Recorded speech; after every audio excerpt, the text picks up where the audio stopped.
Are you serious? Are you serious? Well, there's a big shakeup in Saudi Arabia. King Salman has just removed the crown prince and has replaced him, the man who's next in line for the throne. He's replaced him with his own son, a 31-year-old Mohammed bin Salman, has now been appointed and chosen to be the crown prince of Saudi Arabia and next in line to the throne behind his elderly father.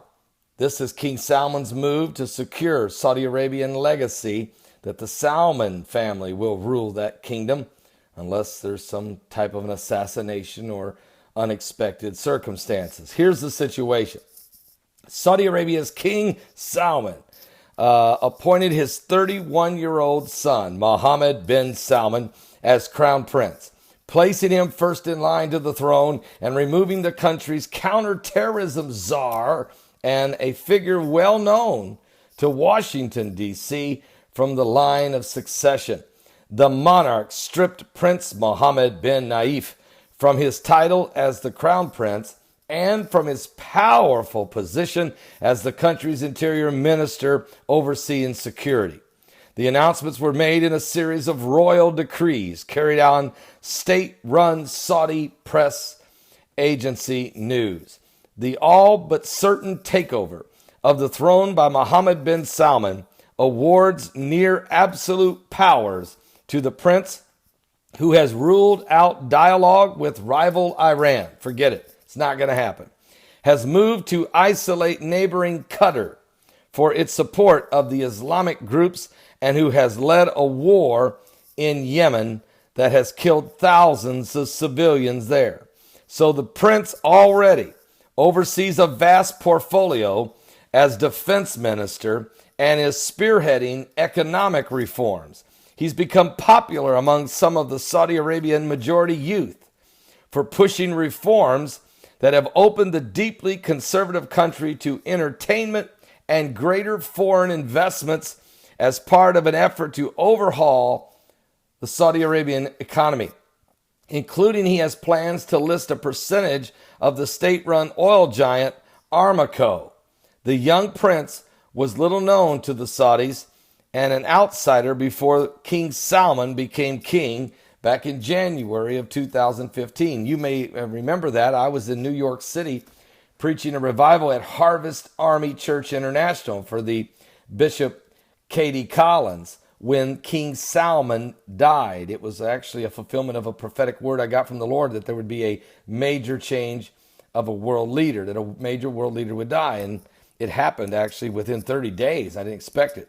Now, he had previously been in charge of his father's royal court when King Salman was the crown prince. The Saudi monarch quickly awarded his son expansive powers and named him deputy crown prince 2 years ago, to the surprise of many within the royal family, who are more senior and more experienced than Mohammed bin Salman, also known by his initials MBS. The appointment of such a young royal as the immediate heir to the throne essentially sets the Saudi policy for decades and removes the challenge of uncertainty.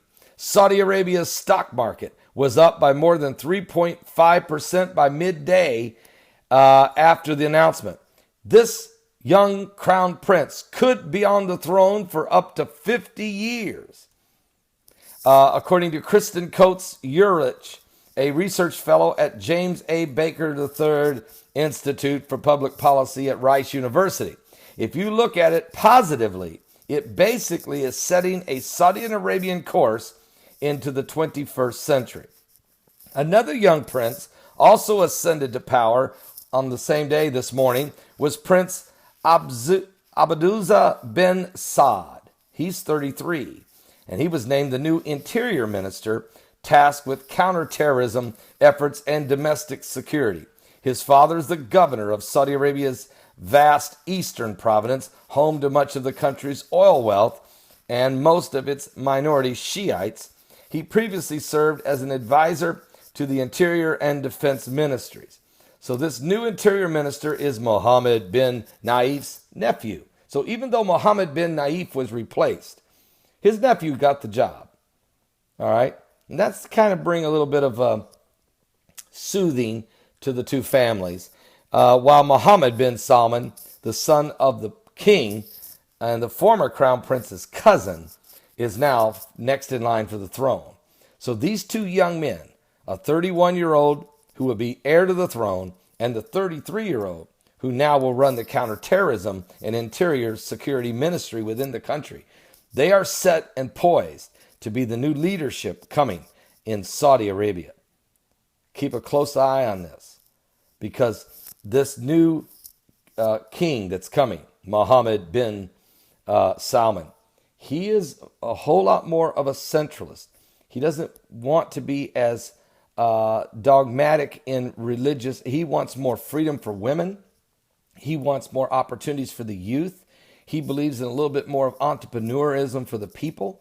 And so he may be a total change of pace. He also hates Iran, which sets up exactly what Avi Lipkin and many others have predicted. Walid Shubat, Avi Lipkin, both living, in Israel and both having intelligence backgrounds, both realize that a world war, a Muslim war between Shiites and Sunnis is brewing and is coming.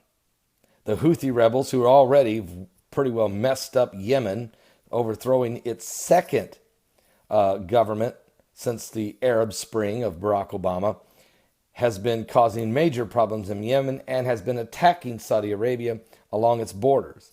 And with Iran getting empowered by Barack Obama and the Iranian nuke deal, it is called for a new focus. Matter of fact, King Salman's trying to even build a wall to protect the kingdom of Saudi Arabia from the radical Shiites of ISIS and or Iran.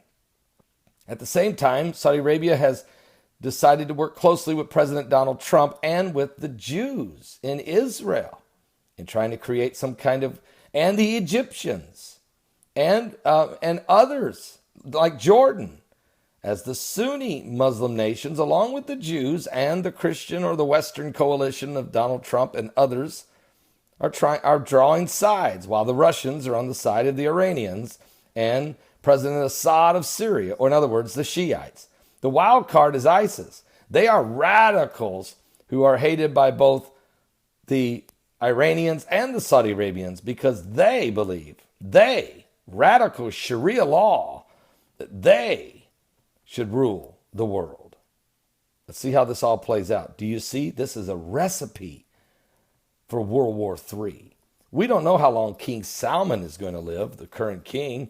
He's way up in his 80s, and that's why he chose this very young son to carry on the legacy. Will this man, write his name down, Mohammed bin Salman, the next king of Saudi Arabia, will he play a major role in the days of the Antichrist and the rise of the beast as we get closer to the coming of Christ? I'll be back with more. Give your life to Jesus Christ. We're running out of time.